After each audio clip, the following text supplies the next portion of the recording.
Ladies and gentlemen, welcome to Group Chat. I am here remotely in the city of New York, reporting live from the East Coast. And, I'm just going to fill you guys in on what it's looking like out here. Like, Delta, no Delta, mask, no mask, vax, no vax.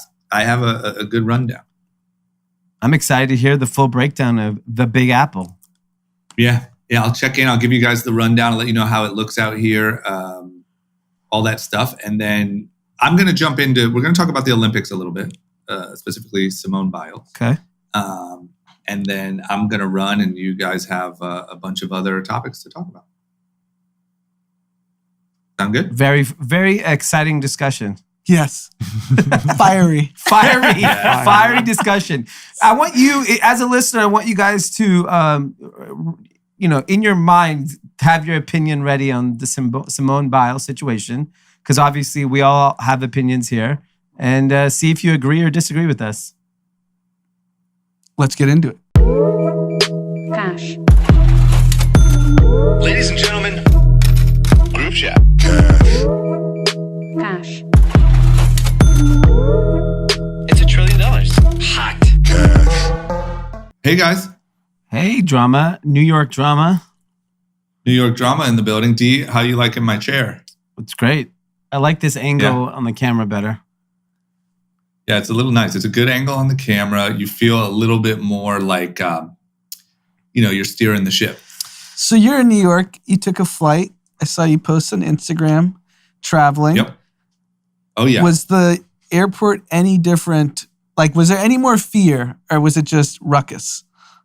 Zero fear, all ruckus. I was shocked at how many people were just everywhere. Like, just the traffic was bad. The airport was slammed. There was nowhere to park. At LAX. The airport itself was slammed. Lines were, because this is the first time I've flown in 2 years. Right. Probably. That's crazy. Yeah. So everything slammed. It looked exactly like it used to look, except for LAX obviously was following LA's mask mandate. And so everyone had a mask on.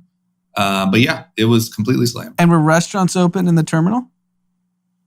Yeah, everything. There was not one single sign of anything going on, except for people did have masks on. That's great. And then how was New York when you landed? So New York is great. New York hasn't, you can tell that the fear of Delta, which is Jerry Lorenzo's new line, fear of Delta hasn't hit New York yet. So no one cares. Like there's no masks. It's lively, very upbeat. We drove through Times Square yesterday. I've seen some videos over the last year of Times Square looking really sketch. Yeah. Slammed.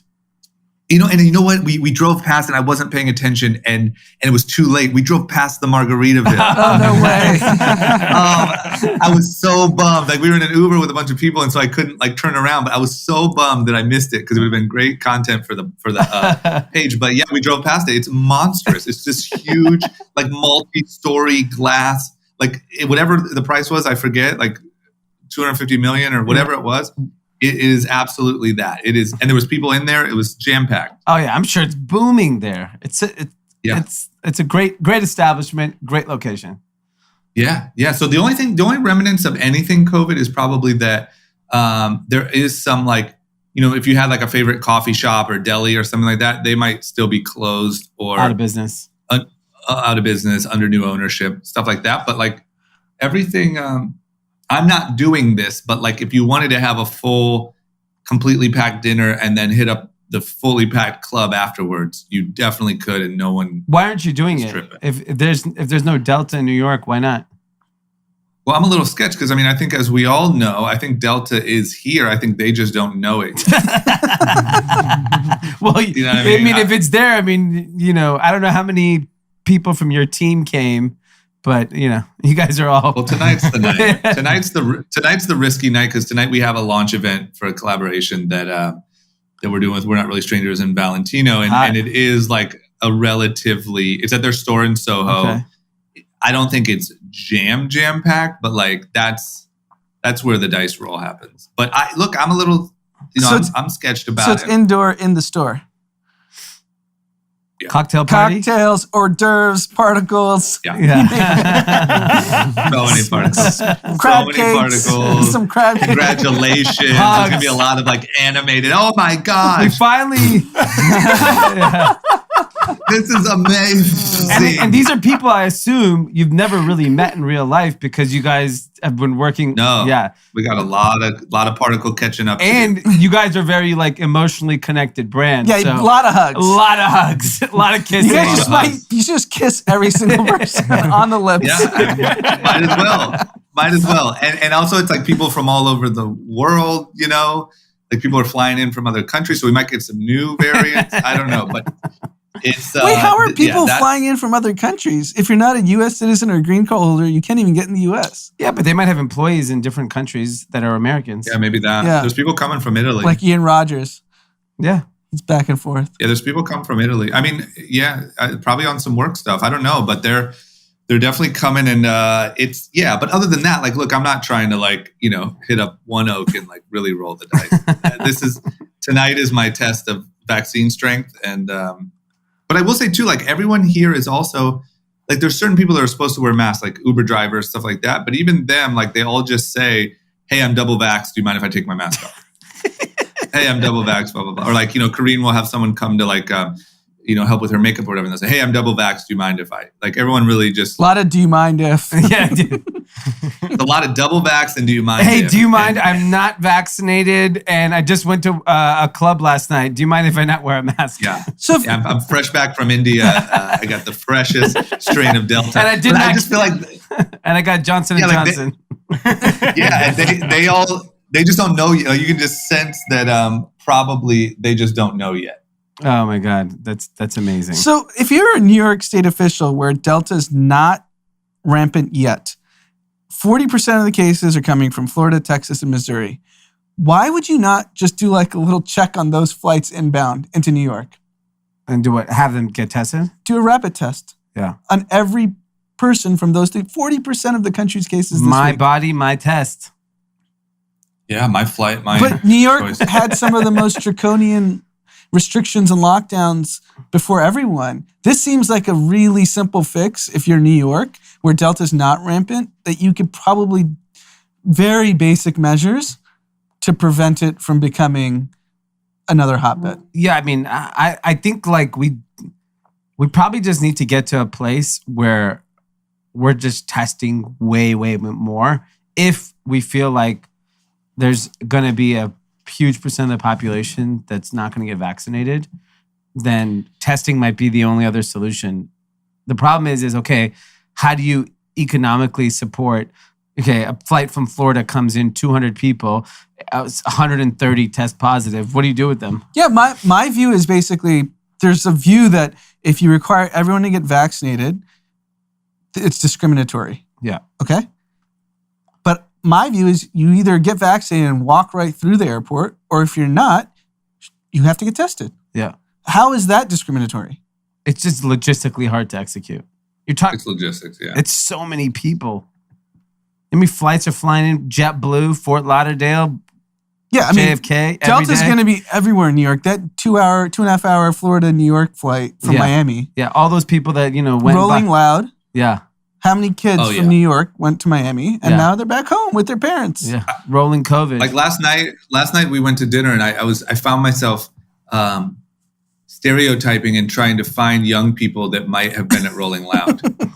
Let's see what kind of stereotypes. What are you looking for? Like Yeezys? I was looking for like the little white kid in Supreme, that's just trying super hard. I was looking for like the people who really are about like the life, the lifestyle, like maybe like a Louis bag, a backpack, Or fanny pack, over the shoulder Louis. Yeah, where like if you look like someone that's like a New York local or like a like like the Soho types and whatever, you're like, oh, he's fine. But then you find like you find the kid with the no jumper shirt on, and you're like,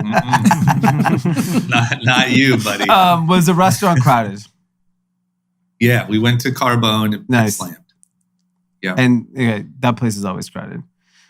Let me actually tell you something hilarious. We went to Carbone, we were really excited about it, all that stuff. A plate came out that just smelled really good, and the whole place could smell it, the whole back room.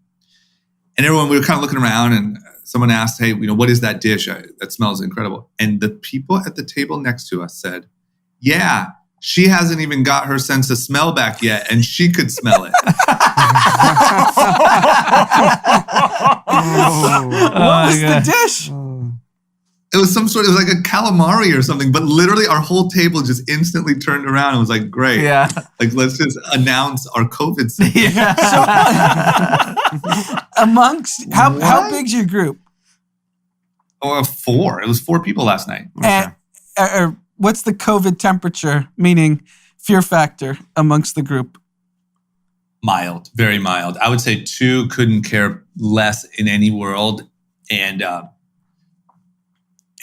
believe that there's no way if you've been vaccinated. Yep.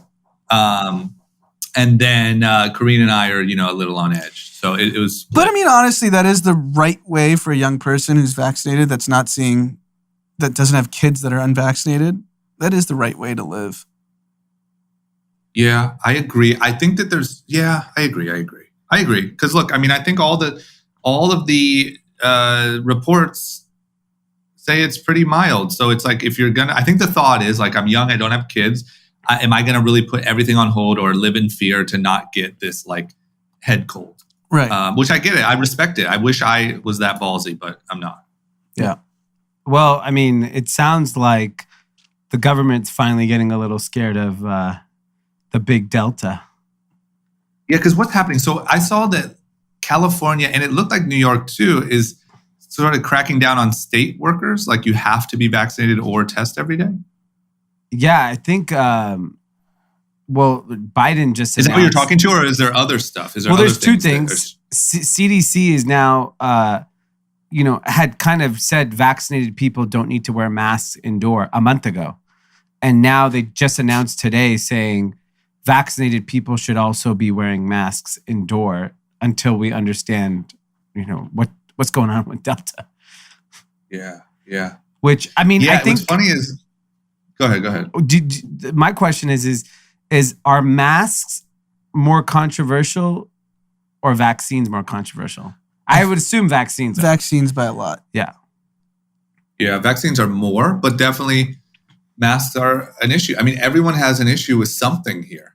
Yeah, I mean, there's even like I saw people being like, oh, the flu, like where's all the flu? Like, as if like the tests aren't even accurate because they're registering flu as COVID. Like, that's another big thing, is like the whole thing is a sham, and that flu numbers are being rolled into COVID. When in actuality, what has happened is no one's been out and about in the last year and a half. And now you're seeing a lot of people that are getting the flu and viral infections and all these different things.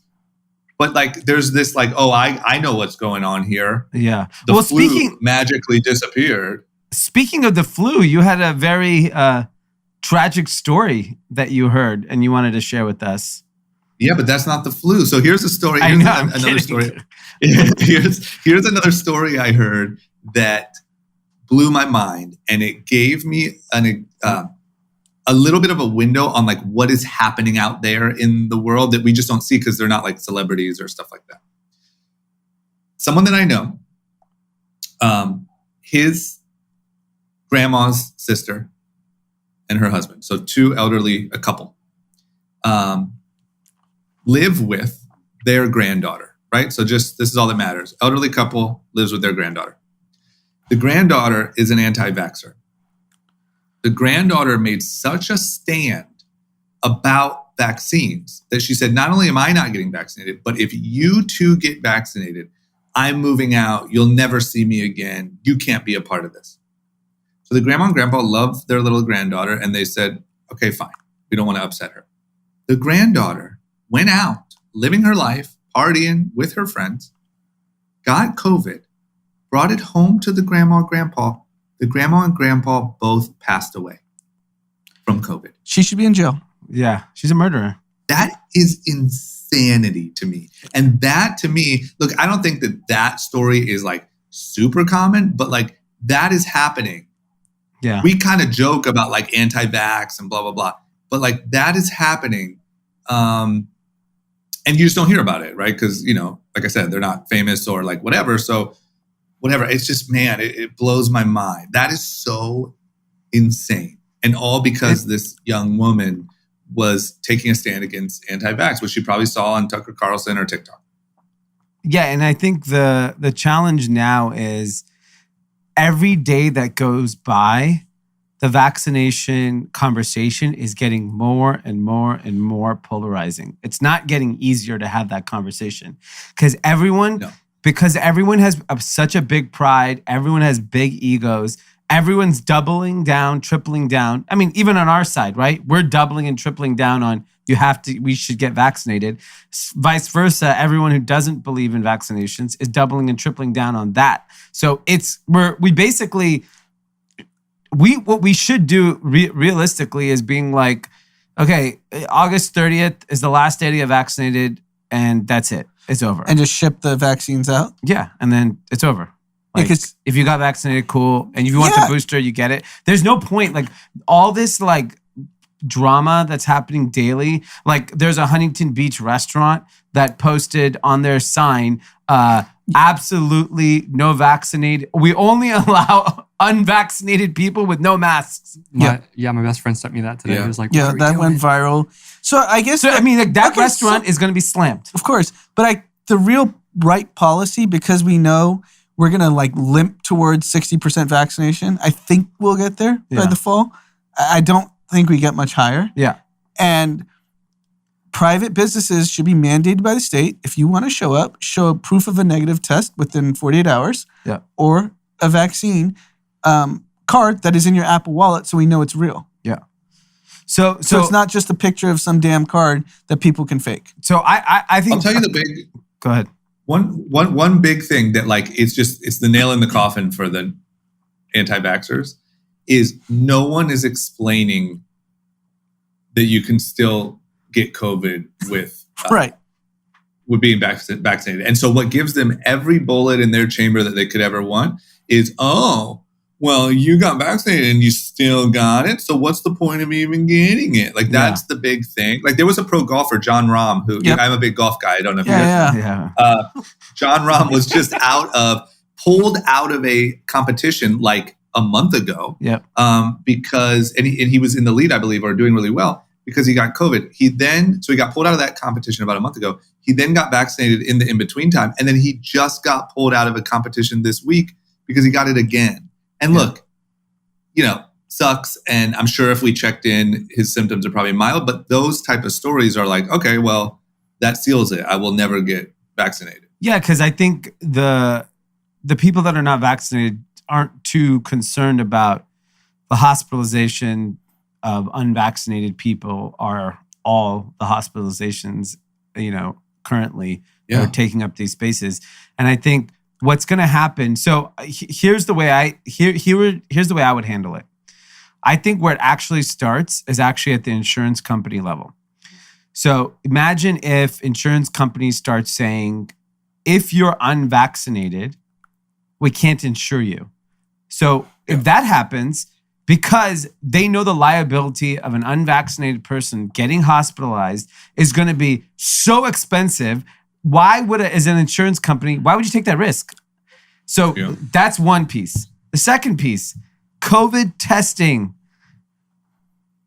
should not be covered by insurance. If you want to get people vaccinated, if let's say you and I want to go to dinner tonight and we're not vaccinated and the restaurant requires proof of test, but it's $99 to go to dinner, I'm not doing it. Right. At that point. Yeah. So I think, but it starts at the insurance. Right now, insurance companies cover tests. We all get to get tested for free whenever we want. So you take that.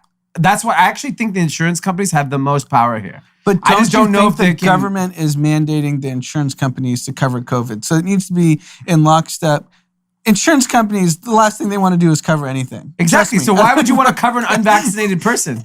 Their entire business is to not cover high-risk patients. That's their business model. So why would you care? Why cover? I think there needs to be some time till the government just basically gives the insurance companies the right of way. So I posted that on Twitter and someone responded saying it's kind of happening. It's just not public, where people are having challenges.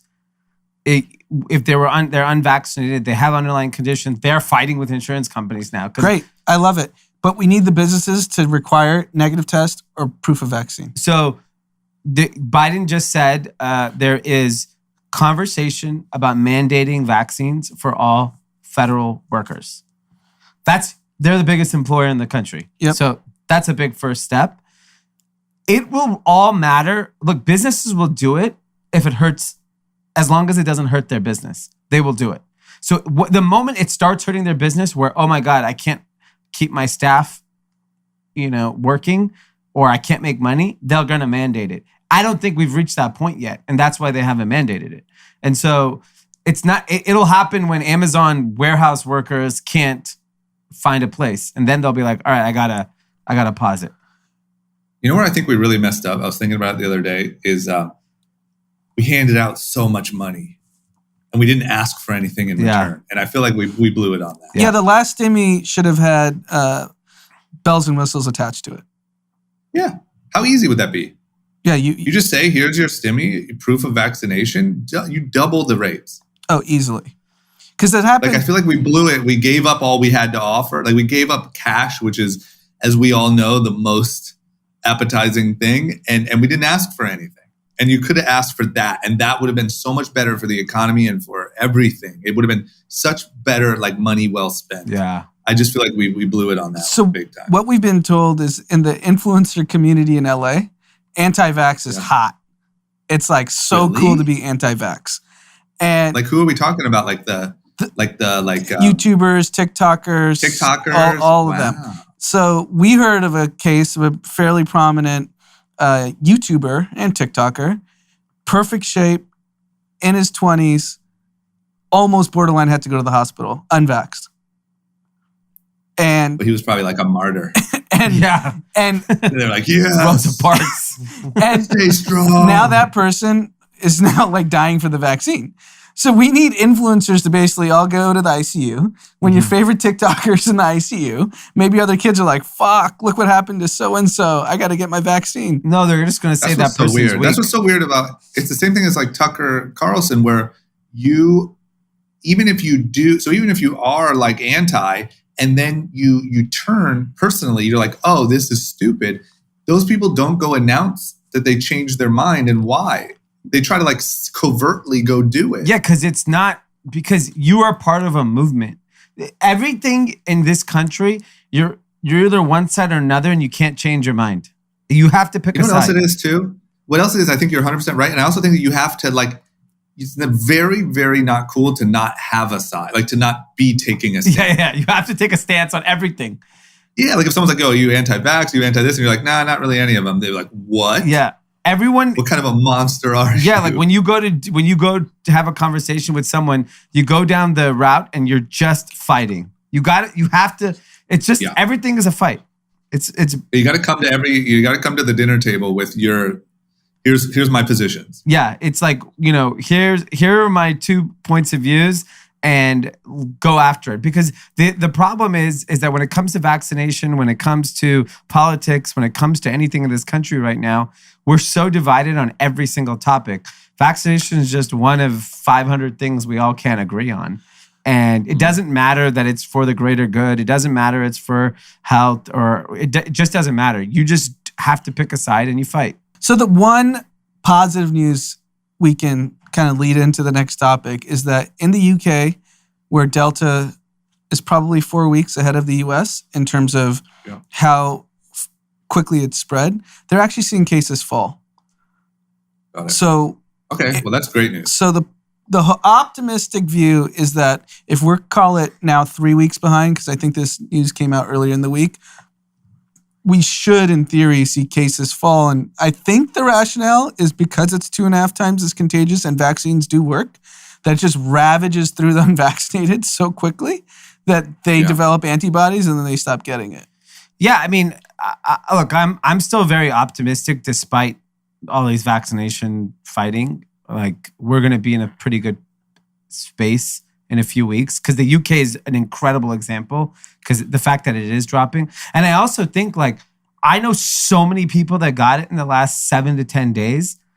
It probably has really affected so many people. We must have some sort of version of our... Yeah, I think from this variant, we should be out of this variant in the next 4 to 6 weeks. The problem is, and I've had multiple doctor friends of mine say, because it keeps lingering, the mutation is what we don't know. And every doctor I talk to, the fear is when it starts affecting kids. Because to this point, even Delta, it makes kids, has made kids, some kids sick, but it's not like killing them at scale. Yeah. Yeah, that's just my biggest fear. And I don't know if I'm just being doomsday guy here, but like, to me, it just feels like all you need is the right concoction of, like you said before, on it, like transmissibility with deadliness. Yeah. Like it seems like a bit of luck. Yeah. That Delta isn't more deadly than the previous. Yeah. That feels to me like luck of the dice roll. Yeah. The doomsday scenario is kids getting seriously ill and kids clogging up the hospitals. What happens then? Nothing happens. If kids are dying. Yo, do you remember Sandy Hook? So if you're talking thousands and thousands of kids in every state dying because of nobody fucking cares. They came out and said they were actors. Yes, right. Nobody cares. Like people are insane. You don't know what fucking country you live in. You're fucking dumb. Like nobody cares. Everyone's selfish. No one cares. No one cares. Yeah, I guess the good thing is it's lingering in the states that are unvaccinated. So it's going to start there first. Yeah. It's just crazy because I know more people in the last 7 days that have gotten it than I heard of all last year. Yes. That I know. I can't tell you yesterday I was on the phone. Every other person I talked to, and I probably have 15 phone calls a day. They're like, yeah, man, I got the vid. You know, it's funny, like 2 weeks ago, it was like shocking news. Now you're like, who cares? Everyone got it. Yeah, that's my point. It's like, I don't think people care. Like, they don't care. They think people that don't want to believe it, they don't want to believe it. People that are vaccinated will wear masks. We'll do what we have to do for our, like I said it for months, maybe a year now. Everyone just has to do what's best for them. That's just the society we live in. Yeah. We're not worried about your neighbor. This isn't like 50 years ago, America. Yeah. It's just not. I mean, that was probably 10. Yeah. 5 years ago, yeah. Yeah, the last 6 have been rough. Thy neighbor can go fuck themselves. That is what... Thyself. Yeah, exactly. You should make like like my mom, when you go into her house, she has like these little like painting, like home is where the heart is. Yeah. You should make thy neighbor can fuck themselves. Yeah. I remember, at least in the U.S., the last time there was clear unity was when Osama bin Laden got killed. Yes. Do you remember? The streets were pandemonium. Yeah. Yep. Bars were going crazy. Yeah. In front of the White House, there were cheers. It was in LA. I remember seeing it firsthand in LA. Yeah. Everyone had American flags, and it was this sense of pride that there's the first sign of reckoning from like what had happened in 2001. Yeah. But what's insane is, sorry to quickly interject, is the COVID should be there. This is exact same thing. It's worse. Yeah. 3,800 in the towers. This is 500,000. Yeah. Like, I think that if that happened today, I think we'd find a way to fight about it. No, yeah. We would not be united. Oh my God. It would be insane. You know how many people would say it's not real? Do you know how many people would accuse? Not real. Bush did it. Yeah. Or the liberals did it. Yeah. Obama blew up the buildings. Yeah. Yep. Obama bin Laden. I think it would be fistfights. Yeah. Instead of like, American flags. And so I really do. I just think that like, I don't know, man. I don't know whether like Trump broke everyone's brains or the internet did. Or it's the internet. It's not I think, no, it's the perfect storm. Internet gave us Trump. It also gave us Obama. Let's be clear. Facebook gave us Obama. Yeah. So that's when people get twisted that, the internet gave us Trump. It gave us Obama. But maybe Obama is actually the problem is that we got Obama. Don't you think that the early internet, like the Obama internet was, I might sound so one-sided here. It feels to me like Obama leveraged the power of leverage that you could get from a platform like Facebook. It feels like Trump leveraged the trolling that you can do on these platforms that like sort of evolved how people use the internet. Sure. And used it. No, I Don't you think? Like they didn't use it the same. Yeah, I think you bring up a really good point because Obama used Facebook to get this message of hope and optimism go viral.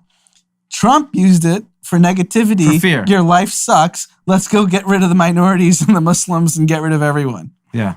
But they also like targeted, like targeting people that might be scared of this group and sending them messages that group is indeed infiltrating the country and taking our jobs. Like that's such a more like detailed, crazy way to use it. Yeah. And or am I just looking at it my way because I'm on my side? Yeah. I mean, I think there's some of that. Like you got to, objectively, you have to look at it that Obama exploited the internet. Trump exploited the internet. Their paths to it are different though. Their paths, messaging, it seems like you can, and tone. Like you could use, if you have a loudspeaker, you can use it to tell an inspiring message and gather a group, or you can use it to say like, Armageddon is coming and also gather a group. It's the same tool and also a group, but two very different strategies. Well, I think it's also a sign of the times. Yes. So in 2008, we were in the middle of the financial crisis. Everyone's screwed. Didn't matter. Everyone was looking for Didn't help. matter what race, what community. Everyone was left behind except for the banks who got bailed out. Yeah. And in 2016, there's this rapid economic boom, and then he was able to target the communities that were left behind, and they just got way angrier 8 years later. Yeah. But I think the bigger thing is that during both those times, previously in American history, hope was something that was always used as like something to like bring people together. Today, fear is better. And anger. Fear and anger is better. And fear and anger have been used in politics in the past, definitely, on presidential elections. Fear of a foreign enemy. We need a strong military president. All those types of things.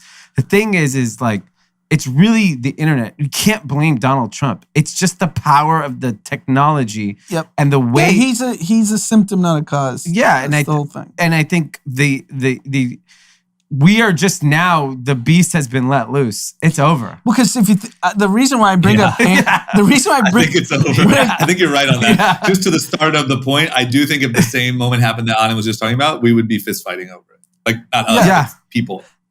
Yeah, the fact that a restaurant in Huntington Beach it's just beyond my body, my choice. Yeah. This is not my body, my choice. They're so angry people are getting vaccinated. Yeah. You can't come here unless you're unvaccinated. And what's going to be crazier is in the local news today, when they show the line that's probably going to be outside the restaurant of people supporting them. Oh, for sure. That's what's so crazy too, is the internet gives you the power to you can find people that agree. Yeah. Like I think there was a long time when there was this feeling about the internet where like, okay, but that's just on the internet. Like these people don't actually go find each other in person.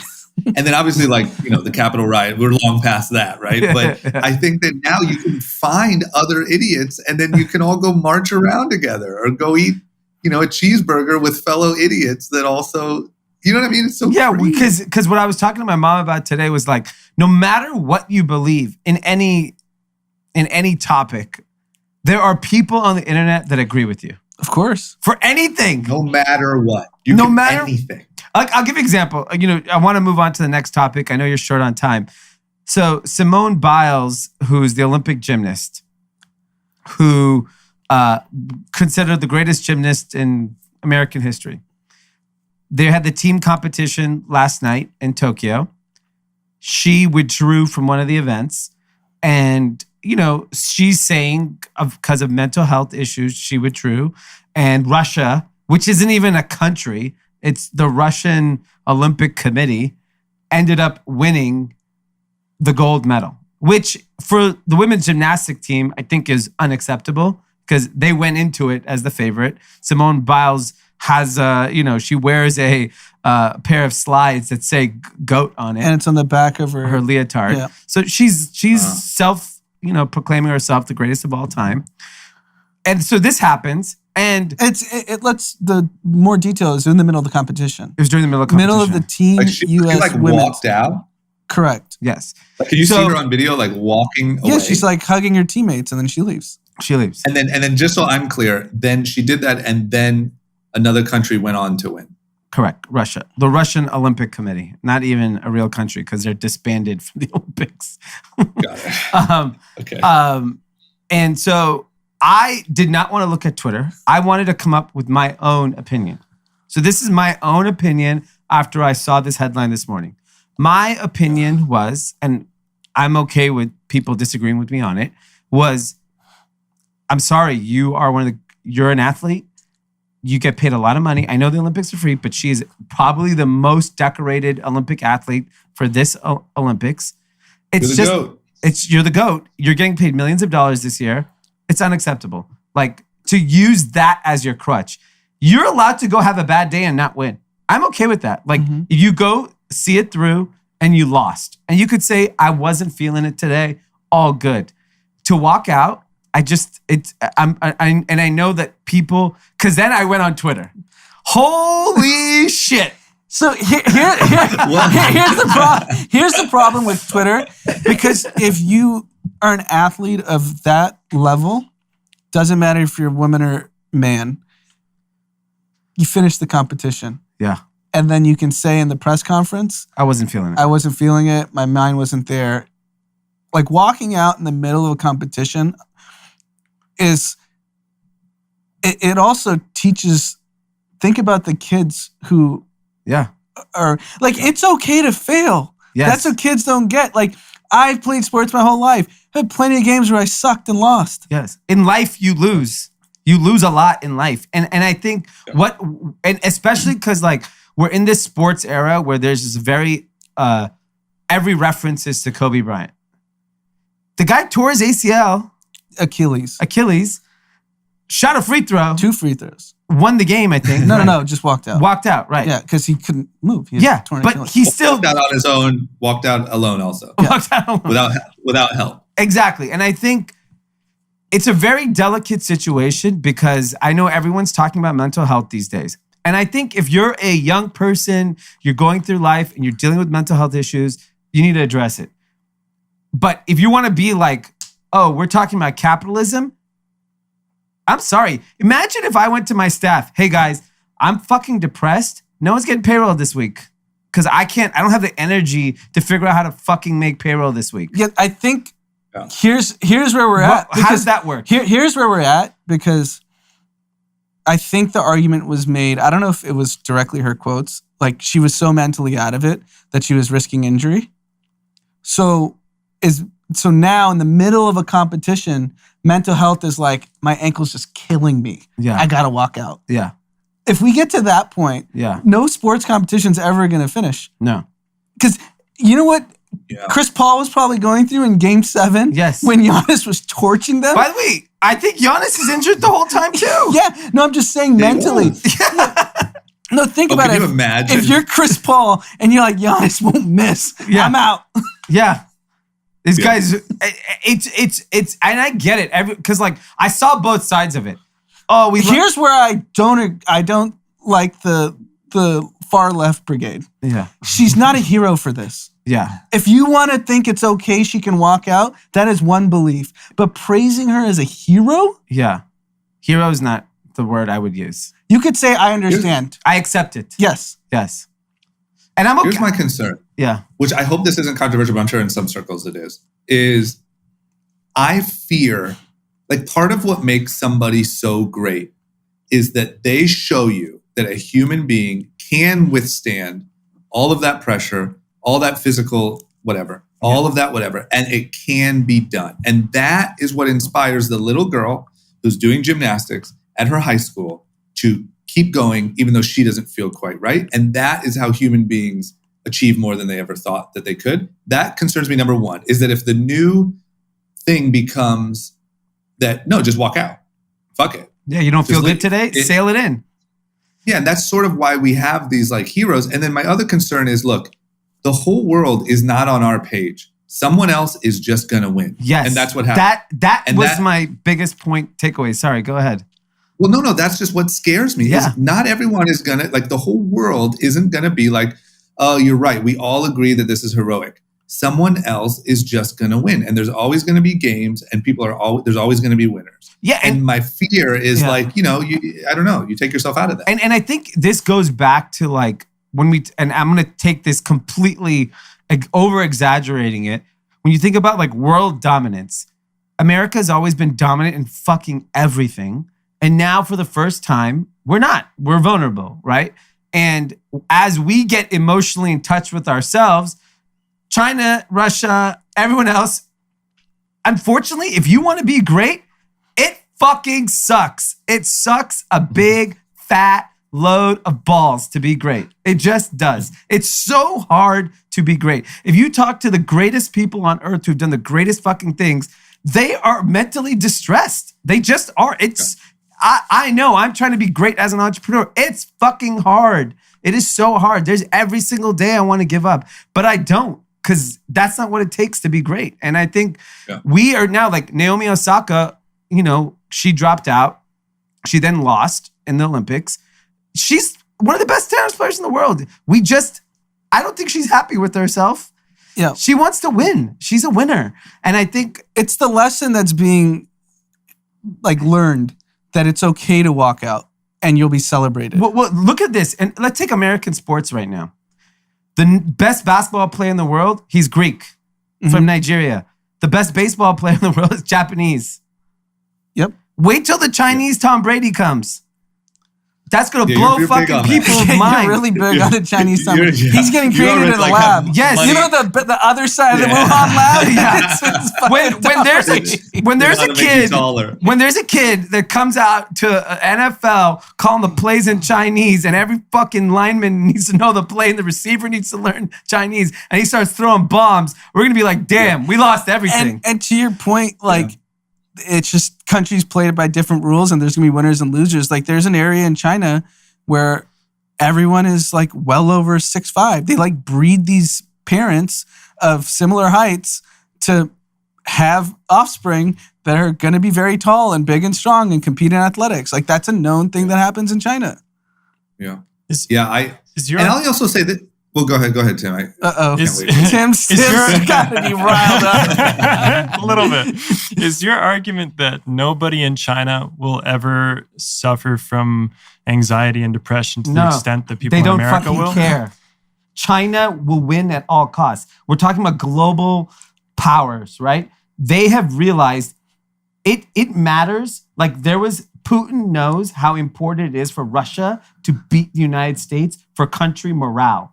In Russia, they fucking beat us in gymnastics, which is our most important category. Like women's gymnastics is the Olympics, right? That's the category that we care about. Yeah. So in Russia, they're like, fuck, we just beat America. We can beat them at anything. It's literally that simple. It's a morale thing. And yes, of course. But you're putting the pressure of America's pride onto one person.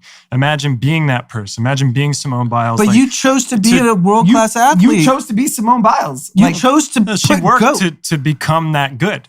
Yes. And she has been the GOAT.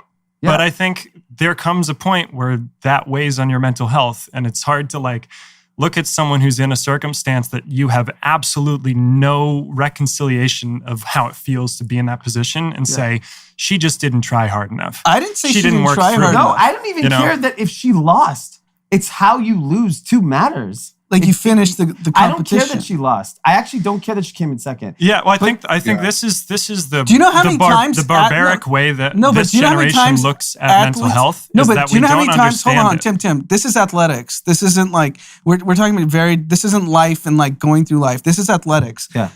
Do you know how many times great athletes have choked? Yeah. Do you know why? Because they weren't mentally as tough as the other person. Yeah. That is part of sports. Yeah. And you get paid a lot of money to be good at sports. That's just what it is. It's like they are compensated to be great at what they do. That is what, and unfortunately, it's okay to lose. I don't have no problem that the United States gymnastics team didn't win. It's just we want to set good examples for the next generation, but we have to be realistic of what real life looks like too. Because in China and Russia, They don't fucking care about mental health. They just said, kick fucking America's ass any chance you can, and we win. That is what we're up against in society when we go out into the business world. Shein is coming and kicking our ass in fashion. I don't want to, if I lose because Shein wins, I have to fire 100 people, right? So that's not good for America. That's not good for us. It's like, I'm thinking of the bigger picture that like we're in a constant competition. And yes, all the things that you say matter, but what if it doesn't matter to the other side and we are competing against them? I think it does, and I think it will. And I think we've seen this happen now to 2 Olympic athletes, not both American, one Japanese and one American. Yeah. And I think we'll see someone from China who this happens to as well, because mental illness is not something that we can't. We can't blame Simone Biles for being ill. We just need to acknowledge that there was a reason why she couldn't compete, and that is the bottom. Like, I don't see how that connects with Shein. I think at the end of the day, it's like mental health is something that we don't understand in any way, shape, or form right now. The way that we treat it is barbaric. And come 50, 100 years from now, we'll look back on someone like Simone Biles and say, wow, she definitely had this thing, which we now have a name for and a scientific way of reading it. And, because we even know that with people with depression, the gut flora, the bacteria in their stomach forms the exact same patterns in every person with depression. I mean, this isn't something that's just like, oh, it's just in your head. Work through it. You need to if I didn't show up to work because I was depressed, I would get fired. Well, that's because you're ill. It's like if you went to the hospital with a heart attack and people were like, why didn't you do payroll this week? You'd be like, well, it's because I had a heart attack. But we don't understand mental health at all. I think the more we learn about it, I'll get off my soapbox now.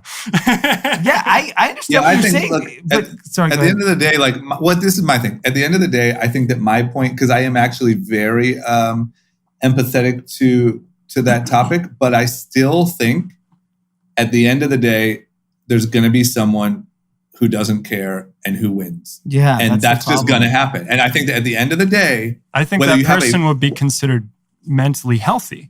I don't think it's that they didn't care. No, they're considered. I think it's that they are not. They do not suffer from as severe of an illness. Tim, you know what it is? It's a winner and a loser. This is sports. This isn't life.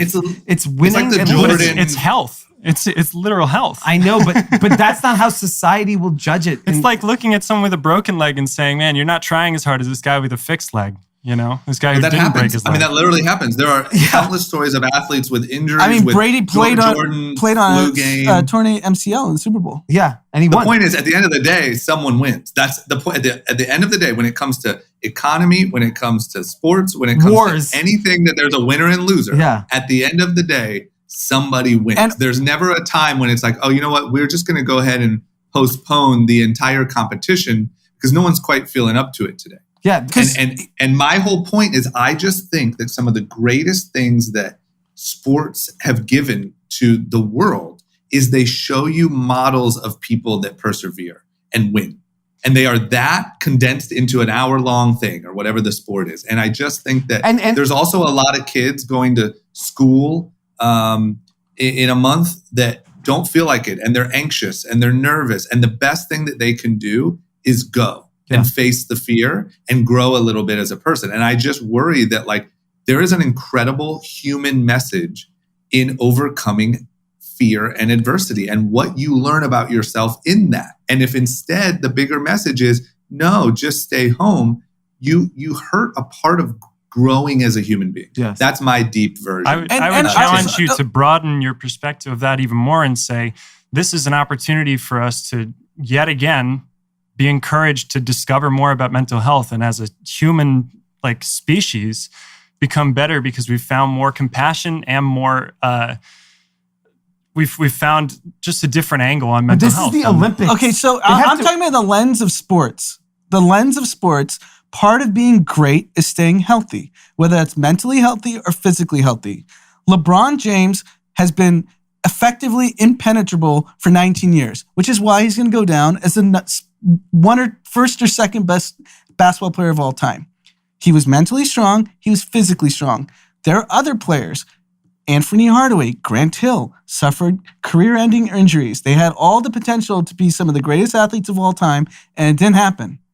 So being healthy is part of being great in the lens of athletics, whether it's mentally or physically. You got to put the work in. And you want to get paid the big bucks, you got to be great. You have no choice. Because there's this like argument about, since the NBA Finals is so fresh, like, oh, is Chris Paul healthy like in the finals? And then the argument against him was basically like, hey, guess what? Being healthy is part of being great. Yeah. And I don't think he complained. No. He just, I did what I did. Yeah. Yeah, I agree with you tenfold. I think it's just the language surrounding it, making sure that like we're not calling mental illnesses things like, oh, just didn't have the right mentality. Like that's not what it is. It's literally your brain feeding you bad information. It's not. I think there's a middle ground, Tim. I just think there's a middle ground that maybe we're also not like Anand just did a good job at saying it, but maybe we're just not communicating it well enough. But like part of being this example of what humans can accomplish is talking about how you deal with that for competitions and how everyone or a lot of people deal with this issue here the same way as physical. Here's how I got so strong. Here's how I learned to do a triple, quadruple flippy thing. Here is how I have learned to deal with this. And here's how you might apply a little bit to that to your life. And now I think Simone Biles has the opportunity to do that. But even within male sports, every star male athlete has a mental coach. Whether it's Tom Brady, whether it was when Kobe was playing, whether it's LeBron, Russell Wilson, they all have it. Exactly. Yeah. So I don't think it's being dismissed. It's just part of being great. Yeah. You have to put the work in.